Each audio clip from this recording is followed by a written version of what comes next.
Episode ಅಲ್ಲಿ ಕಾವ್ಯರ್ family ಬರುತ್ತೆ. ಅದರಲ್ಲಿ ಏನಂತಂದ್ರೆ ಅವ್ರ ತಮ್ಮ ಕಾವ್ಯಗೆ ಹೇಳ್ತಾನೆ, ನೀನು ಯಾಕೆ ಗಿಲ್ಲಿಗೆ ನಾಮಿನೇಟ್ ಮಾಡ್ತೀಯಾ, ಆಮೇಲೆ ಅವ್ನಿಗೆ ಯಾಕೆ ರೇಗಿಸ್ತೀಯಾ. ಅವರೆಲ್ಲ ಹೇಳ್ತಾರೆ, ಬೇರೆಯವ್ರು ಏನಂತ ಹೇಳ್ತಾರೆ ಅದೆಲ್ಲ ತಲೆ ಕೆಡಿಸ್ಕೋಬೇಡ, ಗಿಲ್ಲಿಯಿಂದ ಕಾವ್ಯ ಅಂತ ಎಲ್ಲ ಹೇಳ್ತಾರೆ. ಅದನ್ನ ಅವ್ರು ಹೇಳಿದ ತಕ್ಷಣ ನೀನು ಅದನ್ನ ಮನ್ಸಲ್ಲಿ ಇಟ್ಕೊಂಡು ನಾಮಿನೇಟ್ ಯಾಕೆ ಮಾಡ್ತಿದ್ಯಾ ಅಂತೆಲ್ಲ ಅವ್ರ ತಮ್ಮ ಕೇಳ್ತಾರೆ, ಅವ್ರ ಅಮ್ಮ ಕೇಳ್ತಾರೆ.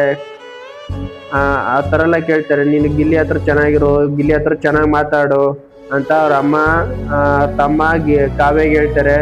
ನನ್ನ ಪ್ರಕಾರ ಏನು ಅಂತಂದ್ರೆ, ಕಾವ್ಯ ಅವಳು ಆಡ್ತಾ ಇದ್ದಾಳೆ.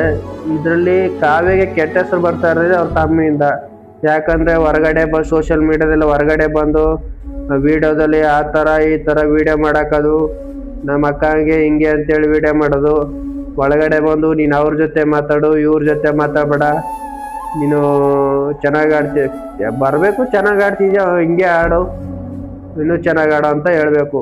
ಬಂದ್ಬಿಟ್ಟು ನೀನು ಗಿಲ್ಲಿ ಹತ್ರನೇ ಚೆನ್ನಾಗಿರು, ಗಿಲ್ಲಿಗೆ ನಾಮಿನೇಟ್ ಮಾಡಬೇಡ ಅಂತ ಇಂಡೈರೆಕ್ಟಾಗಿ ಏನು ಅಂತಂದರೆ, ಗಿಲ್ಲಿ ಹತ್ರ ಇದ್ದರೆ ಫೈನಲ್ ಗಂಟ ಬರ್ಬೋದು ಕಾವ್ಯ. ಗಿಲ್ಲಿ ಹತ್ರ ಇದ್ದರೆ ಸ್ವಲ್ಪ ಏನೋ ಬೆಳಿತಾಳೆ ಅನ್ನೋ ರೇಂಜ್ಗೆ ಇವರು ಅವ್ರ ತಮ್ಮ ಹೇಳಿದ್ದಾರೆ. ಎಲ್ಲರಿಗೂ ಆ ಥರ ಕಾಣಿಸ್ತಾ ಇದೆ. ಆಲ್ಮೋಸ್ಟ್ ಕಾವ್ಯ ಕೆಟ್ಟ ಹೆಸರು ಬರೋಕ್ಕೆ ಅವ್ರ ತಮ್ಮನೇ ಕಾರಣ ಅಂತ ಇದರಲ್ಲಿ ನೋಡ್ಬೋದು ನಾವು. ಅವ್ನು ಸುಮ್ಮನೆ ಇದ್ದರೆ ಕಾವ್ಯ ಆಟ ಆಡ್ತಿದ್ಲು.